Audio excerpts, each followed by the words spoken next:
I guess in the year 2020, anything is possible. I mean, who would have guessed that we'd have the Nuggets versus the Lakers in the Western Conference Finals in 2020? I guess as someone who's been a Nuggets fan for his entire life and someone who's watched them closely over the last couple years, it makes sense for them to be here. And we'll definitely get into that. For the Nuggets, this is their fourth time making the Western Conference Finals trip.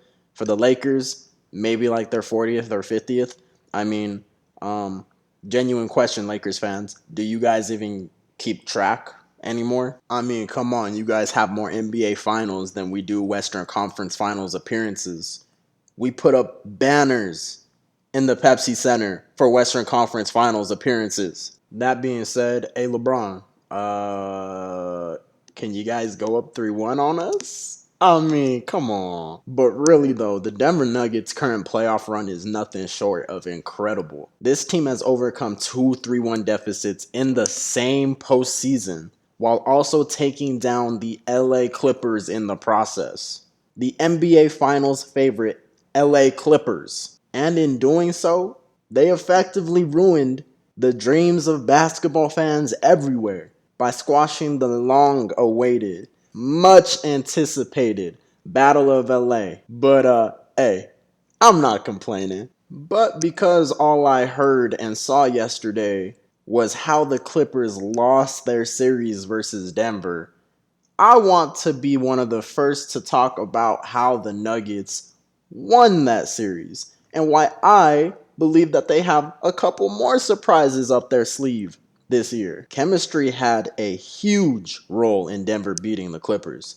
The dynamic duo of Yoke and Murray for Denver had been together since the 2016-17 season. Then you take a look over at the Clippers with PG and Kawhi Leonard. They really maybe just got 30 to 40 games played together during the entire 2019-2020 season. Of course, that's due to PG missing the first 11 games of the year to recover from shoulder surgery, Kawhi Leonard's load management, and then a shortened season. Sweet Lou said himself after the Game 7 loss, "We came up short. We did have championship expectations. We had the talent to do it. I don't think we had the chemistry to do it, and it showed." PG followed that by adding, "First year together, we can't even say we want to change our roster. We like what we got. We've been saying it all year. Just chemistry, being together. The more we're together, the better we will be. It's year one.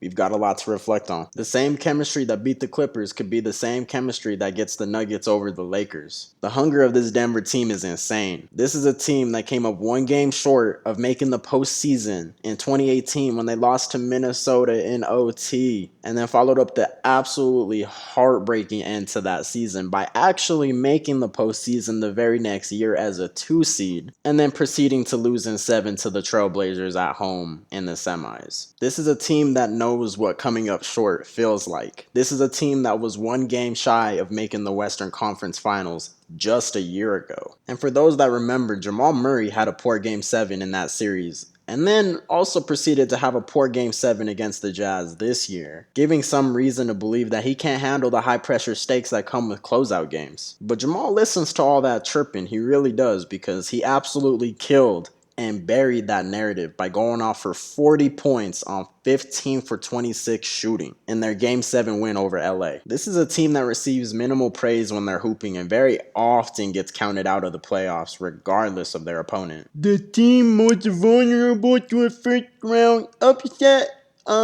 is the Nuggets, is what the media said about Denver last year and this year when going into their first round series versus the Spurs and the Jazz. But to be fair, everybody, myself included, was already looking ahead to the Battle of LA, completely disregarding the Nuggets and any team that the Lakers played on their way there. I mean, the Battle of LA was predetermined last summer when PG and Kawhi joined the Clippers. But what no one knew is that was just extra motivation for Denver to prove everybody wrong. Now back to that Minnesota loss that the Nuggets took in 2018, the play-in game where Minnesota got the 8th seed instead of Denver. The Nuggets really won by losing that game. The Nuggets were awarded with a lottery pick. It was the 14th pick, but still a lottery pick nonetheless. There was a player that a certain franchise in LA passed up on not once, but twice, and instead took Miles Bridges.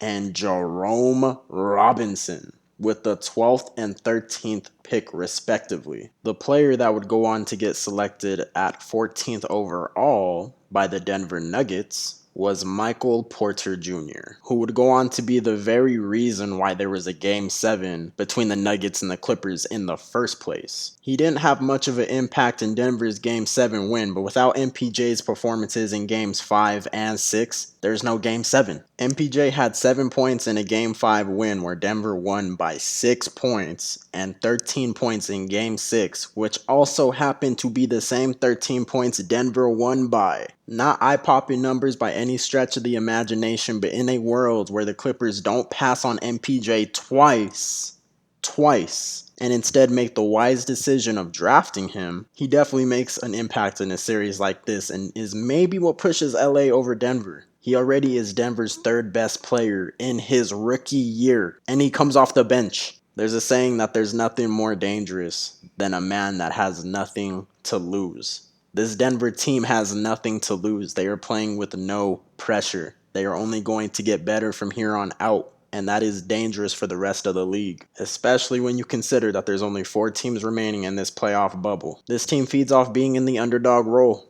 It makes them a better team for it. So to see that they're already being counted out against the Lakers, it's not good news for you Laker fans. Should be one hell of a series and should be one hell of an NBA Finals. Subscribe and like the video if you liked the video. Or if you didn't, then just give me a big fat thumbs down. It don't hurt my feelings.